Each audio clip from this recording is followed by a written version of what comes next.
Assalamualaikum warahmatullahi wabarakatuh. Salam sejahtera untuk kita sekalian. Salam, Om Swastiastu, Namo Buddhaya, salam kajikan. Selamat siang menjelang sore rekan-rekan media yang saya cintai dan saya banggakan. Hari ini kita kembali update situasi Kamtibmas hari Kamis tanggal 18 Februari 2021. Ada beberapa hal yang kami akan sampaikan. Yang pertama, terkait dengan pencanangan virtual police atau polisi dunia maya yang digagas oleh Bapak Kapolri, disampaikan pada saat Rapim Polri. Pada hakikatnya, virtual police atau polisi dunia maya dibentuk khususnya di Direktorat Tindak Pidana Siber Bareskrim Polri. Tim ini nanti akan mengedepankan edukasi penggunaan ruang siber di masyarakat serta mengutamakan himbauan sebelum penindakan. Tujuannya apa? Tujuannya untuk memberikan edukasi kepada masyarakat melalui media sosial mengenai Undang-Undang ITE.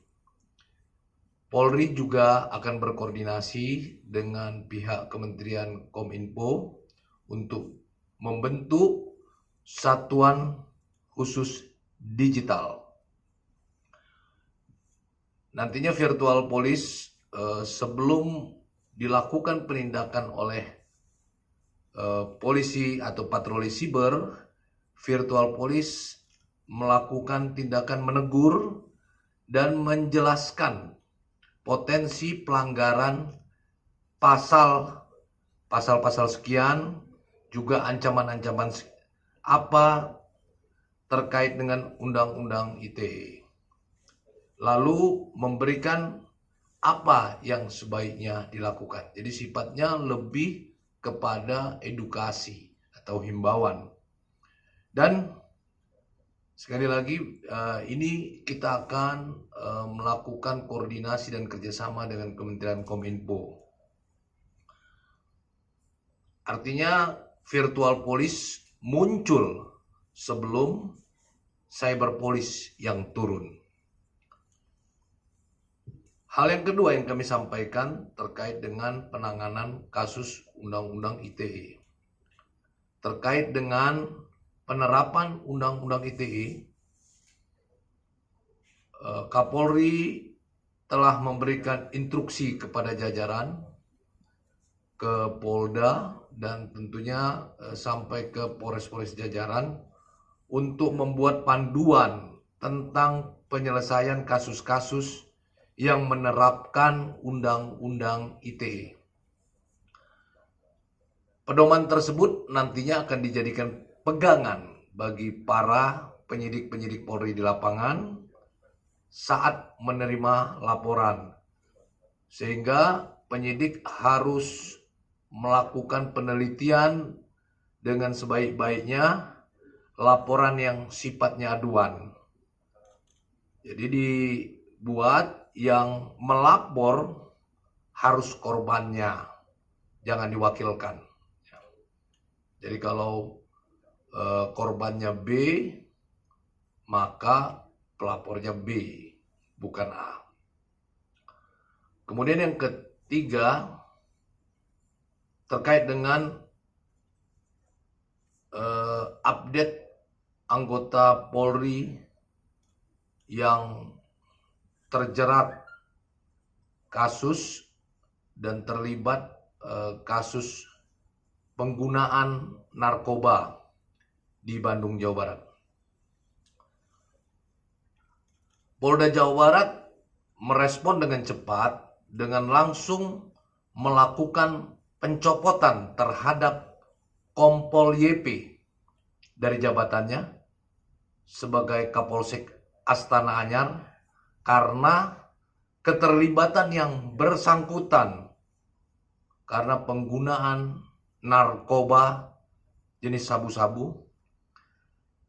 Pencopotan tersebut berdasarkan STR nomor 267 2 Romawi Cap 2021 tanggal 17 Februari 2021. Jadi kemarin yang bersangkutan telah dicopot dari jabatannya. Saat ini Kompol YP dan 11 anggotanya sedang dalam pemeriksaan Bid Propam Polda Jabar dan telah dilakukan tes urin terhadap yang bersangkutan dan hasilnya positif. Berikut yang keempat, terkait dengan update kasus meninggalnya Saudara Herman di Balikpapan, Kalimantan Timur. Setelah melakukan pemeriksaan sebanyak 7 orang dan 6 orang saksi, maka para pelaku, para tersangka selain dikenakan sidang kode etik profesi kepolisian sesuai dengan yang diatur dalam Peraturan Kapolri nomor 14 tahun 2011, yang bersangkutan telah dimutasi ke Yanma dan juga dicopot jabatannya. Para tersangka mengakui motifnya adalah hilang kontrol atau hilang kendali sehingga melakukan tindakan kepada Saudara Herman yang merupakan tersangka kasus pencurian dan pemberatan yang mengakibatkan tersangka Herman meninggal dunia. Jadi saat ini sudah dilakukan pemeriksaan kode etik dan juga proses pidananya. Mungkin itu yang kami sampaikan kepada rekan-rekan media. Barangkali mungkin ada yang ditanyakan, silakan. Pak, yang terkait penggunaan undang-undang ITE itu ya Pak, kan Kapolri bilang akan mengedepankan sifatnya mediasi. Terkait untuk kasus-kasus yang sudah berjalan seperti pelaporan Abu Janda dan Pak Novel ini seperti apa Pak kelanjutannya? Ya, saya tidak bicara kasus tersebut. Secara umum, Kapolri telah menginstruksikan agar memberikan perhatian terhadap kasus-kasus terkait Undang-Undang ITE selama 6 tahun terakhir ini yang menjadi pembahasan di tengah masyarakat, ya. Jadi bukan hanya kasus itu, tentunya kasus-kasus tersebut menjadi perhatian pimpinan Polri, ya. Jadi Polri memberikan perhatian khusus kepada kasus-kasus tersebut. Kemudian yang perlu saya sampaikan, penyidik Polri dalam menerapkan pasal-pasal pidana tersebut berprinsip sebagai penyidik yang profesional, proporsional, dan transparansi terhadap kasus tersebut. Khusus kepada kasus-kasus terkait dengan Undang-Undang ITE, kasus-kasus ujaran kebencian, sara, hoax yang berpotensi meresahkan masyarakat sampai dengan berpotensi menimbulkan konflik horizontal atau vertikal maupun memecah belah bangsa, maka penegakan hukum harus dilakukan dengan tegas atau bersifat mutlak. Ya, kira-kira itu Jadi Kapolri memperhatikan untuk kasus-kasus yang berpotensi menimbulkan konflik, memecah belah, kemudian memecah belah horizontal atau vertikal, maka penegakan hukum sifatnya mutlak. Jelas ya? Pak, terkait yang Polsek Astana itu kan katanya udah diberikan sanksi pencopotan ya Pak. Terkait sanksi pidananya sebenarnya ancaman hukumannya seperti apa Pak? Kan Kapolri sebelumnya Pak Idam Aziz pernah bilang kalau anggota Polri yang terlibat itu akan mendapatkan sanksi hukuman mati. Kalau di Polri sendiri gimana Pak? Ya, jadi kita nanti lihat sampai sejauh apa yang bersangkutan. Apakah sebagai pengguna, apakah dia sebagai pengedar, nanti kita lihat. Memang kalau ancaman bagi anggota Polri yang terlibat sebagai pengedar narkoba, maka ancamannya dipecat. Ya, nanti kita lihat perkembangannya. Saat ini masih ditangani bidang Propam Polda Jabar, dan tentunya kasus ini akan bisa dipidanakan. Ya. Kalau pengedar kalau sekedar penggunaannya Pak? Kita lihat nanti pengguna ini bagaimana, apakah baru sekali ini atau sudah sering, ya kita lihat nanti. Dan ini merupakan kebijakan dari pimpinannya, ya. Tentunya anggota Polri melihat juga, ya, setiap anggota Polri tentunya ada prestasi-prestasi, ya. Berapa tahun dia dinas, apakah 20 tahun dia dinas, kemudian tidak pernah melakukan pelanggaran, kemudian dia melakukan pelanggaran, sifatnya sebagai apa? Apakah dia hanya pengguna yang baru sekali? Nanti kita lihat.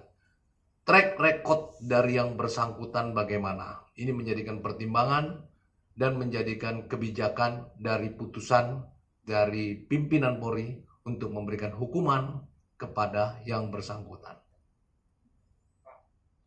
Yang bersangkutan ini kan polisi narkoba ya Pak, memang banyak karirnya lebih di seputar narkoba, dan pernah juga disampaikan Polri bahwa polisi yang ada bertugas di bagian narkoba itu memang rentan akhirnya terkena narkoba. Apakah itu nanti akan jadi pertimbangan Polri untuk memutuskan hukuman atau sanksi bagi ya, itu tidak bisa digeneralisir, ya. Setiap anggota yang bertugas di narkoba rentan, ya, itu tidak bisa. Nanti seperti apa kita lihat. Jadi tidak bisa dipukul rata seperti itu. Yang jelas setiap anggota tetap dilakukan pengawasan secara berjenjang, ya. Dan ini juga mereka tertangkap tangan oleh Bid Propam Polda gabungan dengan Propam Mabes. Ini menunjukkan bahwa pengawasan yang dilakukan oleh Polri sangat ketat. Dan ini juga merupakan bagian dari transparansi. Jelas ya? Yang tanya yang lain, jangan itu terus. Pak, yang soal buron Interpol dari Rusia, Pak, yang Andrew Tanya kan katanya masih di Bali ketahuannya. Sekarang Mantas ada bantuan apa ke Polda Bali? Untuk itu update-nya belum saya terima, ya. Baik, yang lain? Boleh ini dulu. Dari Iwan, kalau untuk update soal kasus meninggalnya Ustadz Maher, gimana Pak penyelidikannya hingga saat ini? Informasinya kan Komnas HAM katanya juga memiliki adanya bukti pelanggaran HAM. Apakah juga sudah diinfokan ke Polri atau seperti apa responnya? Belum ada. Ya. Kami terbuka, silakan kalau ada yang melakukan temuan, tapi sampai saat ini kita belum menerima temuan tersebut, ya. Seperti update sebelumnya sudah dikatakan bahwa saudara Sony Renata alias Ustadz Maher meninggal karena sakit, dan sakitnya atas permintaan daripada keluarganya atau istrinya tidak mau disampaikan, ya. Pak, Terakhir ya, dari Detik, Pak izin saat ini update kondisi Habib Rizik bagaimana ya? kondisi Habib Rizik saat ini, kondisi saudara MRS baik-baik saja, ya. sehat. Jadi lebih jelasnya saat ini tugas dan tanggung jawabnya adalah tugas dari jaksa penuntut umum. Yang bersangkutan dititipkan di Rutan Salemba cabang Bareskrim Polri. Sekali lagi, tugas dan tanggung jawab MRS ada di JPU. Mungkin lebih banyak Mbak bisa bertanya kepada tim JPU yang menangani. Terima kasih atas perhatiannya. Wassalamualaikum warahmatullahi wabarakatuh.